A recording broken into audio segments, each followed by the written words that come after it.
service of CNC Worldwide.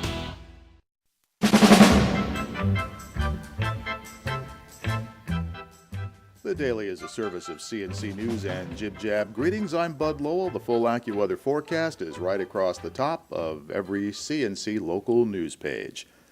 Maestro Arild Remerite has been named Artistic Director of the Rochester Chamber Orchestra, and next season he'll share the podium with music director and conductor David Fettler. Fettler will celebrate his 50th year as conductor during the 2013-14 season. He founded the orchestra in 1964.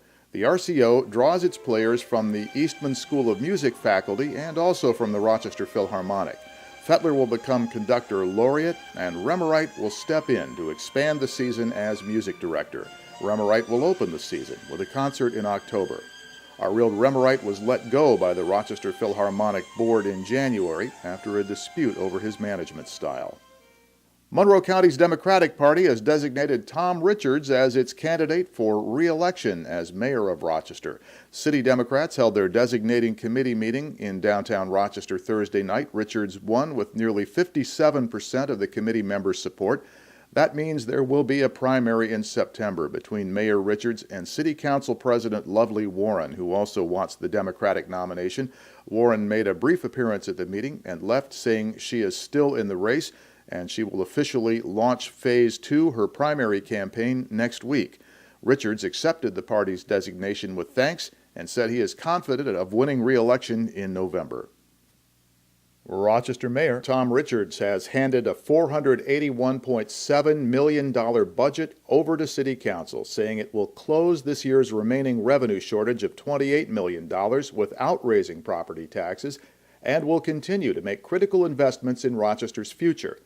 Richards repeated his State of the City message that Rochester has undergone a permanent change in the resources it has available, but, he said, failing to invest in children, in neighborhoods, and in the city's business core amount to a recipe for a failing city. Because we need, as we go through this transformation, to continue to invest in this place. So have faith in it, and they can see that this transformation will be successful. If we take a couple of years off because of the arithmetic, we'll be sorry, because people will lose faith. Mayor Richards' budget plan spends $10 million less than the current year. That's a cut of 2%. It doesn't tap the city's reserves, and after years of job cuts, it actually hires 11 more full-time employees. If you're a city homeowner, you will still see your tax bill go up, even though the city is spending less. That's because of a state-mandated shift in how the tax burden is shared between residential and commercial properties.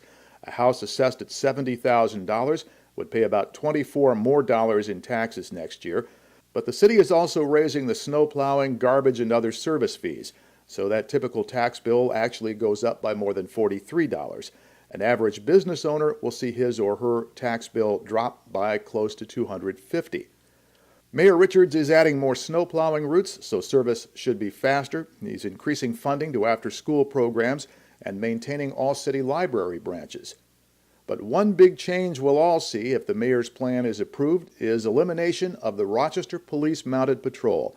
It's one of the RPD's most popular faces, but Mayor Richards says the people would be better served if the horses were sold and the 7 officers assigned to patrol high-crime neighborhoods. Hundreds of cyclists are biking a 100-mile course around Monroe County on Friday for a benefit for the Center of Missing and Exploited Children. The 13th annual Ride for Missing Children helps fund child safety education. Riders go in pairs, stopping at different schools along the way to meet with kids. The day-long ride is led by local law enforcement. The Landmark Society of Western New York has designated 5 to revive, 5 Rochester area buildings it says need to be preserved due to their architectural and cultural significance. They include the Eastman Dental Dispensary that you see here, the Pulaski Library on Rochester's east side, and the pedestrian bridges in Genesee Valley Park, also the Sampson Theater in the Finger Lakes village of Penn Yan.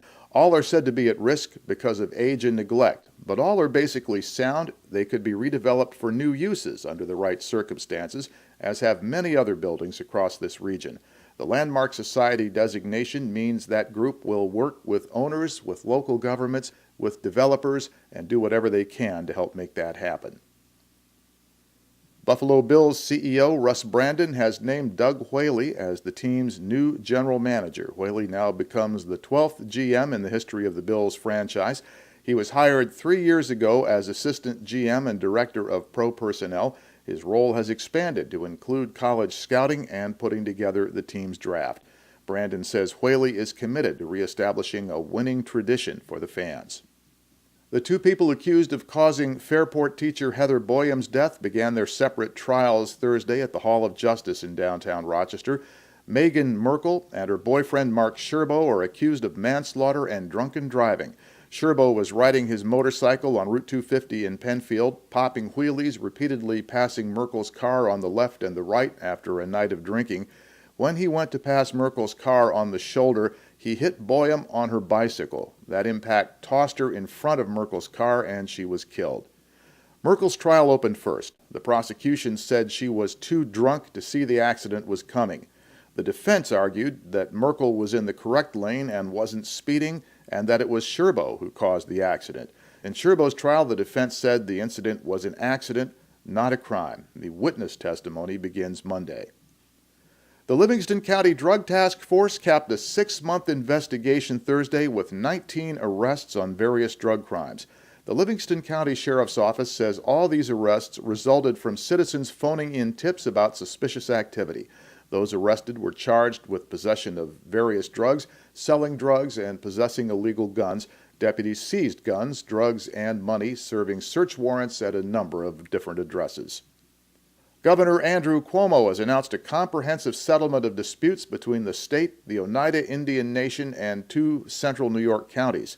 This will end years of arguments and lawsuits over property taxes and land ownership issues. Some of them go back more than 200 years. In return, the Oneidas get official state recognition of their Turning Stone Casino. They get exclusive rights to casino gaming in central New York, just as the Seneca Nation has for western New York.